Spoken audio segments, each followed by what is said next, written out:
Job, chapitre 22. Alors Eliphaz de Théman prit la parole et dit : L'homme est-il utile à Dieu? C'est à lui-même que le sage est utile. Le Tout-Puissant a-t-il de l'intérêt à ce que tu sois juste? Gagne-t-il quelque chose à ce que tu marches dans l'intégrité? Est-ce par crainte de toi qu'il te reprend et qu'il entre en jugement avec toi? Ta méchanceté n'est-elle pas grande et tes iniquités ne sont-elles pas sans nombre? Tu exigeais des gages de tes frères sans motif. Tu privais de leurs vêtements ceux qui étaient nus. Tu ne donnais pas d'eau à boire à l'homme altéré, et tu refusais le pain à l'homme affamé. Tu livrais la terre à celui qui était puissant, et celui pour qui tu avais des égards y habitait. Tu renvoyais les veuves les mains vides, et les bras des orphelins étaient brisés. C'est pour cela que les pièges sont autour de toi, qu'une subite frayeur t'épouvante, ou que les ténèbres t'empêchent de voir, et que le débordement des eaux te submerge. Dieu n'est-il pas là-haut dans les cieux? Regarde le front des étoiles, combien elles sont élevées. Et tu as dit, qu'est-ce que Dieu connaît? Juge-t-il à travers l'obscurité? Les nues sont pour lui un voile, et il ne voit rien. Il se promène sur la voûte des cieux.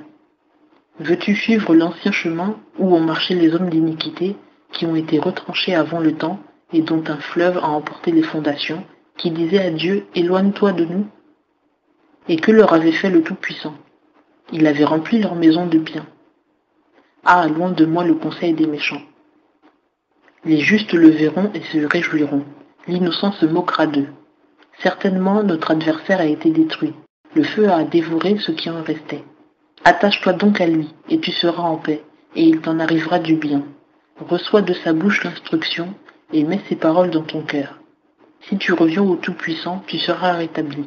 Éloigne l'iniquité de ta tente, jette l'or dans la poussière, et l'or d'Ophir dans les rochers des torrents, et le Tout-Puissant sera ton or. Il sera pour toi et argent et trésor. Car alors tu feras tes délices du Tout-Puissant, et tu élèveras ton visage vers Dieu.